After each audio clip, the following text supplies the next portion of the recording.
Hello. Hello Satya Bhagat ji. सत साहिब। हाँ समय है भगत जी, थोड़ी बात कर रहे थे। बताइए।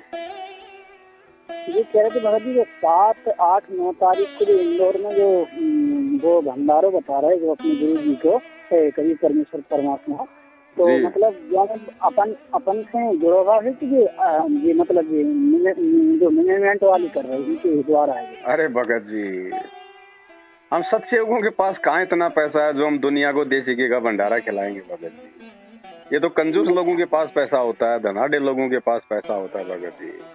2 नंबर के काम करने वालों के पास पैसा होता है। भगत के पास इतना पैसा कहाँ है जो बेचारा दुनिया का पेट भर देगा। परमात्मा कहते हैं साईं इतना दीजिए जिसमें कुटुंब समाओ, हम भी भूखे ना रहे साधु न भूखा जाए। भगत कभी ड्रामे थोड़ी करता है इस प्रकार से। परमात्मा ने कब भंडारे किए इस प्रकार से भगत जी। वो 650 साल पहले जो केशव बंजारा आया था, अरे वो तो भगवान को बदनाम करने के लिए शेख तकी ने ड्रामा किया था, तो भगवान ने अपनी समर्थता दिखाई थी। भगवान ने जानबूझ के थोड़ी भंडारा किया था, लोगों को जा जाके थोड़ी कहा था कि आ जाओ भाई मैं काशी में भंडारा कर रहा हूँ। वो तो भगवान को बदनाम करने के लिए किया गया था। आज भी वो एक ड्रामा कर रहे हैं ये राजनेताओं को, अधिकारियों को जबरदस्ती बुला बुला के आश्रमों में। अरे आश्रम में भगवान की चर्चा होनी चाहिए या नेताओं की चर्चा होनी चाहिए? नेता आएगा तो वहाँ कोई सत्संग की चर्चा करेगा क्या? ये बुला रहे नेताओं को अपने स्वार्थ के लिए। नेता आएंगे अपने स्वार्थ के लिए कि मूर्खों का भीड़ का टोला है, चुनाव के समय काम आएगा। तो इन दोनों का आपसी स्वार्थ है, बीच में संगत बेचारी गुण की तरफ पिस रही है। दो पार्ट वो कहते ना, चलती चक्की देख कर दिया कबीरा रोए, 2 पाटन के बीच में साबुत बचा न कोई। तो राजनेता ये मैनेजमेंट 2 पार्ट हैं, बीच में ये गेहूं रूपी भगत है, ये पिस रहे हैं। और परमात्मा कहते हैं कीले से लागा रहे ताका बाढ़ न बाका होए। तो कीला है सात संगति, जो सात संगति से चिपका रहेगा वो तो पिसेगा नहीं, बाकी सबकी चटनी बनेगी। तो नहीं भगत जी, हमारे पास 4G मोबाइल है नहीं, अभी तो हमें प्रचार हो रहा हो तो हमारे गाँव में तो हमने पर्चा में पढ़ो 4G मतलब पर्चा दो एक जनी ने हमें, तो हमने जावजी हमने ठीक हम। भगवान जेल में बैठा है, भगत दुनिया को बुला बुला के ड्रामे कर रहे हैं। क्या हो रहा है ये भक्ति का सत्यानाश हो रहा है, भक्ति का सत्यानाश। नहीं तो मतलब भगत जी अपन को कोई दिक्कत नहीं है ना, अपन जा रहा है। अब अपन ने पूछ ले कि ये लोग गलत कर रहे, तो अपन हमने कही कि हमारे खुल के मना करो भगत जी, खुल के मना करो। जो कहे मगर भाई मैं नहीं जा सकता, मेरा भगवान तो मेरे घर पे बैठा है, मैं तो 2 टाइम की रोटी उसकी दी हुई खा रहा हूँ, मेरा तो यही भंडारा है। मुझे वो हराम का भंडारा नहीं खाना। भगतों से झूठ बोल बोल के गुरु जी की आड़ में दान लेके जो ड्रामा किया जा रहा है, मुझे वो हराम का अन्न नहीं खाना भगत जी। नहीं तो ठीक है भगत जी, हम जैसे हमने कि हम पवन दास से पूछ ले कचोड़दास जी से, तो हम ये हमने अपने मन में सोची ना, पर हम नहीं कचोड़दास जी तो हो सकता है खुद ही भंडारे में चला जाए भगत जी, स्थिति ऐसी हो रही है। अच्छा ये तो भी हुआ? अरे भैया मेरे से किसी को मत जोड़ो, मैं बार बार कह रहा हूँ 6 महीने से, मेरे से किसी को जोड़ के मत चलो भगत जी। किसी का भरोसा नहीं है, काल भगवान का लोग है भगत जी। नहीं वो भगत जी आदमी सोता है तब करवट किधर होती है, जागता है तब कौन सी दिशा में मुंह होता है, कोई भरोसा नहीं है भगत जी। नहीं भगत जी ऐसी बात नहीं है, वो कचोड़दास ना भगत जी, चाहे वो कचोड़दास हो चाहे कजोड़दास हो, मेरा किसी से कोई भी विशेष लगाव नहीं है भगत जी, ना मेरा उनसे कोई संपर्क है फिलहाल। वो अपनी मस्ती के राजा हैं, मैं अपने मस्ती का राजा हूँ भगत। नहीं तो भगत जी ऐसा है, जैसा कोनो जानकारी लेना शंकर धान नाम तो फिर आप ही से जानकारी लो भगत जी। जानकारी चाहे कजोड़दास से लो, चाहे पवनदास से लो, चाहे धर्मदास से लो, लेकिन उस जानकारी के पश्चात अपना दिमाग यूज जरूर करना। हाँ वो ही बात सही है। हाँ अपना दिमाग जरूर यूज करना, विचार विमर्श जरूर करना चाहिए आदमी को। जानकारी किसी से भी लो, सब स्वतंत्र है। नहीं वो तो बात है। हम तो यहाँ पे कजोड़दास की कब जो है कचौरी बन जाएगी, पवनदास का कब यहाँ पे पकौड़ा बन जाएगा, कोई भरोसा नहीं।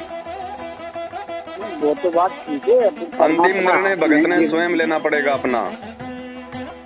तो कहते हैं ना किसी के साथ आया ना किसी के साथ जाएगा। वो तो बात तो वर्तमान में भी अगर किसी का सहयोग लेते हो अगर ज्ञान में, तो भगत जी अंतिम फैसला तो खुद ने करना पड़ेगा। वो कहते हैं ना सुनो सबकी लेकिन करो अपने मन की। तो भैया ना कोई कजोड़दास पवनदास के साथ में है, ना मैं पवनदास उस कजोड़दास के साथ में हूँ। अच्छा हाँ जी साहब। तो हमें आज पता चलो, हमें अभी तक जानकारी भी नहीं थी। चलो बहुत अच्छा हुआ पता चल गया। नहीं हमने तो ये एक बार तो आपको वो तो 3 खुद ही नंबर। जा सकते हैं भंडारे में, कोई बड़ी बात नहीं भगत जी। आज से पहले भी बहुत सारे लोग चले गए। हाँ। नहीं मधु मधु और अरे कपूरदास कौन आप मधु दासी भगत जी? मधु दासी तो बहुत समय पहले ही अपने घर पे बैठ गई है भाई। अच्छा हाँ जी, यहाँ कोई मधु दासी वासी नहीं है भगत जी। मेरे साथ कोई नहीं है, ध्यान रखना। मेरे साथ हाँ, लोग नहीं, तूफान की तरह आते हैं, आंधी की तरह भाग जाते हैं। मुझे खुद पता नहीं चलता कब आए कब गए। नहीं तो हमें कोई दिक्कत नहीं ना, हमने नंबर भी डिलीट कर रहा उनको, लेकिन बस हाँ। आप ही करो ना करो, ये आपकी अपनी मौज है भगत जी। मेरी कोई दुश्मनी नहीं है उनसे, मैं तो आपको हकीकत बता रहा हूँ। मेरे साथ कोई नहीं है सिवाय मेरे परमात्मा के। मैं तो खुद कहता हूँ कि मेरे से बात करो, लेकिन मेरे द्वारा कही गई बात पे भी गुरुजी के ज्ञान को आधार बना के अमल करना भाई। ये काल भगवान का लोक है, विश्वास में मत जीना या किसी के। नहीं वो ये भी एक परीक्षा होती है हमारी कि हम किसी भगत पे आवश्यकता से ज्यादा विश्वास कर लेते हैं, और एक समय ऐसा आता है हम इतने पागल हो जाते हैं, उसकी हर बात को हम सच्ची मानने लग जाते हैं। मैं तो हमेशा संगत को आगाह कर रहा हूँ, मेरी बातों पे भी उसी समय अमल करो जो बातें गुरुजी के ज्ञान से मैच खा जाएं। हाँ वो बात ही सही है। हाँ ठीक है, तो कोई दिक्कत नहीं है। अपन सत्संग के गुरुजी के सत्संग के साथ भी चल रहा है, कोई दिक्कत नहीं। हम बता हमारे पास 4G मोबाइल है तो भाई कजोड़दास की बन गई कचौरी और पवन दास का भी बन जाएगा पकोड़ा। और 8 साल से जो भागता भागता फिर रहा था, पकड़ा गया महेंद्र भगोड़ा। कोई भरोसा नहीं भगत जी यहाँ पे। अंतिम गुरुजी का ज्ञान को आधार बना के चलो बड़े भाई। बात करने में कोई दिक्कत नहीं है, चाहे किसी से भी करो, लेकिन निर्णय भगत जी परमात्मा के ज्ञान को सामने रख के करना पड़ेगा। वही भगत सक्सेस होगा। नहीं तो ये काल भगवान का लोक है भगत जी। यहाँ जीव की आस्था जिस चीज में ज्यादा हो जाती है ना, काल उसी के रूप बना के ढक लेता है। चलो छोड़ो ये तो बातें, छोड़ो ये तो। आप बताओ भंडारे की बताओ, जा रहे हो गया आप? नहीं अरे जाओ तो थोड़ा सा हमारे लिए भी ले आना, दो चार देसी घी के लड्डू। नहीं ऐसे सुनो, हम तो पूछ रहे थे, मुझे पूछे अगर अपनी बातें जुड़े होने की तो देखो भगत जी, इसमें पूछने की कोई बात ही नहीं थी। ये तो कॉमन सेंस की बात है भगत जी। हमारा भगवान तो जेल में बैठे सूखी दाल रोटी खा रहा है। जेल में भगत जी, जेल में भगत जी कैदियों को कैसा खाना मिलता है आपको पता नहीं। तो भगत जी आप किसी से मालूम कर लेना एक बार। दाल होती है ना, दाल बिल्कुल फीका पानी होता है, और रोटियां होती है ना सूखी सूखी होती है। हमारा भगवान तो जेल में बैठ के भगत जी वो दाल का पानी और सूखी रोटियां चाव रहा है, और ये आराम खोर उनके भक्तों को उसी की आड़ में लूट कर ये दुनिया को देसी घी के भंडारे करा रहे हैं। अरे भक्तों को तो सत्संग में एक गिलास चाय का, एक छोटा सा कप चाय का, वो भी छोटा कर दिया आजकल, और 4 बिस्कुट खिला रहे हैं, और दुनिया को उन्हीं भक्तों के दान से भंडारा करवा रहे हैं। भगत जी ये भगत नहीं है, राक्षस हैं। सात संगतियों में भंडारे होते हैं, वहां आके ये पुलिस वालों को बीच में डाल के भंडारे रुकवाते हैं, और दुनिया के सामने ड्रामा कर रहे हैं कि हम भंडारा कर रहे हैं, हम भंडारा कर रहे हैं। ये पाप का न पाप का अन्न। सुदर्शन सुपर्च ने द्वापर में क्या कहा था कि भीम तुम्हारा अन्न खा के मुझे नरक में नहीं जाना। वो बात हम समझ रहे। भगत जी जिस भगत के मुंह में ये लड्डू जाएंगे ना, उसके लड्डू बनेंगे। हम समझ रहे। नहीं हमने सिर्फ आपकी जो वीडियो देखी थी, हम तो उसी दिन से दिमाग हमारा खिसक जाओ, पर हमें पहले ज्ञान नहीं है, तो इनसे बात कर रहे थे उसी दिन से हमने दिमाग खिसक जाओ, छोड़ दो, हमने आप ही से बात करें कठोरदास से। अब आप कह रहे तो हमने बात भी बंद करने कठोरदास से। अगर जो कोनो जानकारी है तो थोड़ी आप ही चले। बिल्कुल भगत जी यही हाल है, और आगे माहौल बिगड़ता जाएगा। ये आगे माहौल बिगड़ता जाएगा भगत जी। बहुत कम लोग बचेंगे। देखो मैनेजमेंट वाले तो गए नरक में सारे, उनका तो कोई ऑप्शन है ही नहीं। थोड़े बहुत बचे थे, भगवान ने उनको सात संगति से जोड़ा था। अब सात संगति से भी लोग अपनी खाई खुद खोद रहे हैं। बहुत कम लोग बचेंगे भगत जी परमात्मा के आने तक, जो वास्तव में भक्ति पे टिका रहेगा। ये कोई भक्ति थोड़ी है कि भाई मैं गुरु जी के अलावा मैं किसी और को नहीं मानता, और आपस में राग द्वेष ईर्ष्या अपने दिलो दिमाग में 24 घंटे पाले रहते हैं। वो भक्ति नहीं है। पर परमात्मा ने कहा कि पतिव्रता औरत वो ही नहीं होती जो केवल अपने एक परमात्मा की पूजा करती है। पतिव्रता औरत वो भी नहीं होती जो केवल एक परमात्मा की पूजा करती है, लेकिन अपनी सास के साथ 24 घंटे घर में झगड़ा रखती है। वो भी पतिव्रता नहीं है। तो भगत वो ही नहीं है कि भाई लो भाई ना तो मैं मैनेजमेंट की तरफ जाऊंगा, ना मैं कुछ और करता, मैं तो गुरुजी को भगवान मान के भोग लगा रहा हूँ, सब काम कर रहा हूँ, और 24 घंटे आपस में राग द्वेष ईर्ष्या कमेंट बाजी तेरी मेरी इधर उधर की कर रहा है। वो भी भगत नहीं है। उस भक्ति से भी परमात्मा प्रसन्न नहीं है। तो भाई यहाँ किसी का कोई भरोसा नहीं है भगत जी। बाकी आपकी मर्जी है, चाहे किसी से बात करो किसी से ना करो। मेरी किसी ने कोई जमीन दबा के नहीं रखी हुई है। मैं तो हकीकत बता रहा हूँ, बताता आया हूँ और बताता रहूंगा भगत जी। ऐसे लोग पता नहीं, मैं तो 8 साल का मेरा तो अनुभव है भगत जी। परमात्मा ने ऐसी जगह लाके मेरे को खड़ा कर रखा है इस संगत के बीच में। मेरा तो भगत जी बिटर एक्सपीरियंस है, कहते हैं ना बिटर एक्सपीरियंस। यहाँ भगत जी पता नहीं सैकड़ों आए और सैकड़ों गए भगत जी। लोगों को लगता है कि भाई इनकी जोड़ी जबरदस्त, भाई ये दोनों पक्के भगत है, और 2 महीने बाद पता चलता कि वो बैल छुटा के पता नहीं कहाँ भाग गया। नहीं तो भगत जी क्या दिक्कत है, हम तो भी वैसे भी शादीशुदा नहीं करे, अकेले आदमी है, परमात्मा भरोसे रहते, हमें आपको दुनिया से का लेने। बस तो परमात्मा के भरोसे रहोगे तो फायदे में रहोगे। बस क्या दिक्कत है। हाँ, भरोसे रहोगे मालिक के तो फायदे में रहोगे। नहीं तो हम तो अपने नाते रिश्तेदारी में भी नहीं जात जाना, और ना किसी में खाना खाकर अपने घर को खाना खाकर अपनी मेहनत की कमाई को। अरे वही भगत जी, ये काल ऐसे लूटता है जैसे उसने पार्वती को लूट लिया था, सती को लूट लिया था। सती ना घर की रही थी ना घाट की रही थी। ये भगत भी मैनेजमेंट वाले ना घर के रहे ना घाट के रहे हैं। एक तरफ तो अपने पिता दक्ष से झगड़ा मोल लेके भगवान शंकर से शादी कर ली, अपने बाप की नहीं रही ना। और कुछ दिनों बाद में भगवान शंकर की भी नहीं रही। भगवान शंकर की पीठ पीछे जाकर भगवान रामचंद्र जी की परीक्षा लेने पहुंच गई सीता का रूप बना के। फिर भगवान शंकर ने भी उसको दुत्कार दिया, ना घर की रही ना घाट की रही, हवन कुंड में जल के मरी। ये भगत भी ऐसे ही हो गया, भगतों का भी ये हाल हो गया। पहले तो ज्ञान सुन के एकदम से ये जोश में आ गए, रिश्तेदार छोड़ दिए, माँ बाप छोड़ दिए, गांव वाले छोड़ दिए, और अब धीरे धीरे जाके इस मैनेजमेंट के जाल में ऐसे फंस गए कि गुरु जी का हर वचन तोड़ रहे हैं। तो ना ये घर के रहेंगे ना घाट के, इनकी भी स्थिति वही होगी भगत जी। काल इनको अपने कुंड में जला जला के मारेगा, और मर रहे हैं आए दिन। ये एक्सीडेंट होना, ये बीमारियों से मरना, अकाल मौत मरना, ये काल अपने कुंड में तो मार रहा है इनको जला जला के। नहीं तो भगत जी फिर रिश्तेदारी में खाना माना खाओ, मतलब किसने मना किया? भगवान ने कब मना किया कि तू रिश्तेदारी में खाना मत खा? खाना खा भाई, खाना खाने के बाद भगवान ने आरती दे रखी। लेकिन रिश्तेदारी में बात बात पे मत जाओ, बेकाम में मत जाओ कि लो जी रास्ते में मामा जी का घर आ गया चलो चल लेते हैं। क्यों? कोई विशेष काम होता है तो जाओ, और उस समय खाना खाओ और भगवान की आरती करो, उसमें दोष नहीं है। और तुम हर तीसरे दिन मामा जी के, हर तीसरे दिन अपने पियर में, हर तीसरे दिन अपने ससुराल में, फिर वो गोबर खाना वहां जाके, वो भोजन नहीं है, फिर वो गोबर है। फिर चाहे तुम कितनी आरती कर लो, भगवान ने बताया मजबूरी में खाना खाओगे उसका दोष नहीं है। और नहीं भगत जी, हम हमारी बात सुनो। हमारी तो शादी भई नहीं, हमारे भाई की शादी भई, तो हमारे भाई की शादी भई तो वे ससुराल वाले भाई के हमें बहुत जाना बुला रहा कट के, मतलब आवे बड़े जीजाजी कटवे कटवे लाला आवे कबू आए नन्या, और आवे तो भी हमें जाना तक बुला रहे। अब हम नहीं, आप एक बात बताओ भगत जी, वो कोई प्रधानमंत्री है क्या? वो आपको बुला रहा?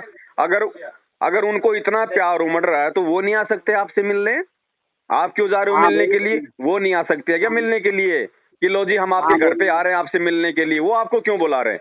इसका मतलब आप तो फ्री हो, आप तो निकम्मे हो, आपको तो कोई काम ही नहीं है उनकी नजरों में। नहीं भगत जी, वो भी तो आ सकते हैं। नहीं तो 8 महीना से भगत जी हम गई नहीं है, हमारे घर वाले। अरे चाहे 8 साल हो जाए आपको वहां जाके मिलेगा क्या? आप भक्ति मार्ग में हो, सोचो आपको वहां जाके मिलेगा क्या? आपका फायदा होने वाला है, नुकसान होने वाला है? तो आप उनको कहो जी भाई साहब मुझे समय नहीं है, आप लोगों तो आप आ जाओ मिल लेंगे। आपको ऐसा क्या प्यार उमड़ रहा है, ऐसी क्या जल्दबाजी हो रही है वहां जाने की? नहीं ना जा रहा है भगत जी, तो मना करो ना, मना कर दो। ऐसे काम के लिए नहीं जाना भगत जी। वो आ रहा है उससे मिलने के लिए जाना, 8 महीने हो गए, 9 महीने हो गए। ये भगत जी ये चीज भी हमारे को ये फंसाने वाली है यहाँ पे। उनको मिलने की जल्दी है, वो आ जाएंगे भगत जी, कौन सी बड़ी बात है? मैं तो ये कहता हूँ माता बहन भी अगर अपने साल 2 साल में अगर अपने पियर में जाती हैं 1 या 2 दिन से ज्यादा नहीं रुकना चाहिए, वरना भक्ति का नाश होगा वहाँ पे। वहाँ भक्ति का नाश होगा। हमने ये भी कही कि इतना आपको प्रेम हो तो हमसे चाहते हो तो मतलब हमारे डायरेक्ट हमारे पे फोन लगाते, आसपास आप कह रहे हो, और मतलब शादी हो गई सब हो गई, हमें जब बुलाओ नहीं ना किसी ने कही, और हम ऐसे वैसे भी नहीं जा रहे अपनी इच्छा से। देखो जगत के तो आडंबर हैं भगत जी, उनको और तो कुछ काम है नहीं। वो तो मनोरंजन के लिए कभी अपने साले को बुला लिया, कभी साले के चले गए, कभी जीजा को बुला लिया, कभी जीजा के चले गए। उनके पास काम क्या है? उनको कोई मंत्र नहीं करने, कोई आरती नहीं करनी, कोई सत्संग नहीं सुनना, उनकी तो यही ड्रामेबाजी है। सही है, सही। आपको तो भक्ति मिली हुई है भगत जी, आपने तो विचार करना पड़ेगा ना इन सब बातों पे। मैं जहाँ सेवा में जाता हूँ भगत जी, बीच में मेरे मामा जी पढ़ते हैं। हाँ। मैं उनका मुंह तक नहीं देखता। सही है, तो विचार करना पड़ेगा भगत जी। नहीं, हम गए भी नहीं ना, और हम ना जा रहे, ऐसे कौन हमें काम ही नहीं ना, घर के जा में चाँ को जा में लो आ जा में, हम गए नहीं गए। अरे जी बुला रहे थे, जो मतलब जो 2 दिन है थी दीपावली पे बुलाए बहुत जाना, हम क्यों गए। कोई विशेष काम होता है, कोई अर्जेंट है तो जाओ, थोड़ी बहुत देर के लिए, ज्यादा से ज्यादा 1 रात रुक जाओ। हैं, साफ सुथरा घर है तो भगवान का वहाँ पे भोजन कर लो, मालिक की आरती कर लो। और मांस मिट्टी खाते हैं तो उस घर का तो भोजन भी नहीं खाना, पानी भी नहीं पीना। भगत जी भी गोश मीट खा तो दिन के घर है, मतलब मातन को मंदिर भी है कोई। हाँ तो नहीं जाना भगत जी, फिर तो जहर खाने के बराबर है उस घर का अनाज खाना, क्योंकि 3 लोग का भार है उनके ऊपर। नहीं, हम नहीं जा रहे भगत जी। और मतलब बिन्ने बुला वैसे भगत जी एक बात और बता, जैसे दीपावली के दिन अपने घर खाना बनो, सब तो खाना बने, अब तो खाना बनो तो भगत जी बाद में अपन खाना खा सकते कि नहीं। खाओ, दिवाली का खाना आपके घर पे मन रहा है तो कौन मना कर रहा है, खाओ ना भाई साहब, पहले अपने भगवान को भोग लगाओ फिर खाओ आराम से, किसने मना किया। हाँ वही तो पूछ रहे थे हम। कोई दिक्कत नहीं है, खाओ, अब मना किया परमात्मा ने। ठीक है भगत जी। सत साहब, लेकिन ये है कि गुरु जी को ज्ञान हमने उतनी खेप में भरो, उतनी हम सुना सत्संग हमने। कोई बात नहीं, बच्चे को भगत जी जानकारी ऐसे ही मिलती है, इसी को सात संगति कहते हैं। एक ने कही दूजे ने मानी, कहे कबीर वो दोनों ज्ञानी। भाई बहनों से आपस में मिलने से, बातचीत करने से तो ज्ञान बढ़ता है, इसी को सात संगति कहते हैं। और इसी सात संगति को ये काल रुकवाना चाहता है। नहीं तो भगत जी हमने जय वजह से आपको कॉल करी, वो हमें खुद दिमाग में झटका लगा, आप बोले कि कचोर दास को भी पता नहीं है, तो हमने गई फिर उनसे भी बात करो। भाई यहाँ किसी को भरोसा नहीं भगत जी। कचोर दास जी पिछले 4-5 महीने से मेरे कोई संपर्क में नहीं है, वो अपनी डपली अपना राग अल्पा रहे हैं। मेरा उनसे कोई आध्यात्मिक, कोई खास, कोई विशेष कोई रिश्ता नहीं है भगत जी। ठीक है तो क्या करना है, आपको नंबर सेव करना, सिर्फ आप ऐसे पूछे हुए तो हम उनको नंबर करेंगे, अपडेट मार दें, हमें कोई दिक्कत नहीं है, नाम पूछ नहीं सकते। ठीक है भगत जी, ठीक है। आपको तो कर सकत नहीं, देख लो, अगर मैं ठीक ठाक बात कर रहा हूँ तो ठीक है, नहीं तो फोन काट देना। यहाँ कोई रिश्तेदारी थोड़ी है कोई पवनदास से किसी की। अरे वो बात नहीं कह रहे भगत जी, लेकिन ठीक है कोनो साथ संगति, अब जैसे अपन को किसी से रिश्ता नहीं है, सिर्फ कोनो बातचीत है तो अपने भक्त ही समाज। तो मैं पवनदास ही, मैं भी तो ये कह रहा हूँ भगत जी, मैं पवनदास ही अकेला थोड़ी हूँ, बाकी भगत भाई बहनों से भी अपने संपर्क बढ़ाओ भगत जी। जो अच्छी आत्मा है, जो ज्ञान को आधार बना रही है, उनसे संपर्क रखो। मैं अकेला मैं किस किस की शंका का समाधान करूंगा बताओ। पूछने वाले 100, बताने वाला 1 भगत जी बताओ। आधी बार तो मेरा मोबाइल ही बंद रहता है। नहीं वो बात सही, बाकी लग जाएगा तो बात करेंगे, ऐसी बात नहीं है, ऐसी बात करने में कोई दिक्कत नहीं है। नहीं तो भगत जी और काल को ना हम नंबर है ना रखते, सिर्फ आप ही नहीं रखो भगत जी, रखोगे क्यों नहीं, ऐसे कोई बिल्कुल कोई दुश्मनी थोड़ी हमारी भक्तों से। नंबर रखो भक्तों से, देखो कोई आसपास में और कोई ढंग का भगत हो। अब ढंग को भगत जी, ढंग को तो अपन को पतो भी नहीं चला। तो ठीक है, इसका सबसे बढ़िया समाधान एक ही है, आपने भी शंका समाधान की पुस्तक मंगवाई कि नहीं मंगवाई। शंका समाधान की पुस्तक भगत जी हमारे पास वो है, वासन का तो नाम नहीं आ रहा, अंधश्रद्धा भक्ति खतरा। अरे अंधश्रद्धा में तो हमेशा भगत जी अंधता में डूबे रहोगे। अच्छा, अंधश्रद्धा पढ़ के तो अंधता में डूबे रहोगे आप। तो कौन सी पुस्तक ले आए? इससे अच्छा तो ज्ञान गंगा पढ़ लिया करो, कम से कम कोई ज्ञान तो उसमें कोई समझने लायक। अच्छा, अभी शंका समाधान की पुस्तक छपी है, सत्सेवकों ने छापी है। हाँ, छोटी छोटी बातों को लेके सारी जानकारी आप मेरे इसी व्हाट्सएप नंबर पे अपना पूरा पता, मेरा नंबर है 82 73 84 95 60। इस मोबाइल नंबर पे जिस पे आप बात कर रहे हो, अपना पूरा एड्रेस पिन कोड नंबर के साथ मुझे व्हाट्सएप कर दो। 7-8 दिन में डाक से आपके घर पे पुस्तक आ जाएगी, उसको पढ़ो। कहीं भ्रमने भटकने की जरूरत नहीं है, सारी जानकारी मिल जाएगी आपको उससे। ठीक है ठीक है ठीक है ठीक है, कोई ठीक है ठीक। तो जाओगे भंडारे में लड्डू खाने? नहीं अब भगत जी हम नहीं, हम लाल बता देते भगत जी, हम लालची नहीं ना तो हम आपसे पूछ रहे थे, हम तो सीधे साथ ही भगत, हमको हमारे गांव में कोई है नहीं ना आस पास इतने अच्छे हैं को भगत, हम तो अकेले भगत हैं हमारे गांव में, तो हम आप ही पूछिए, हम काल। चलिए ठीक है भगत जी फिर।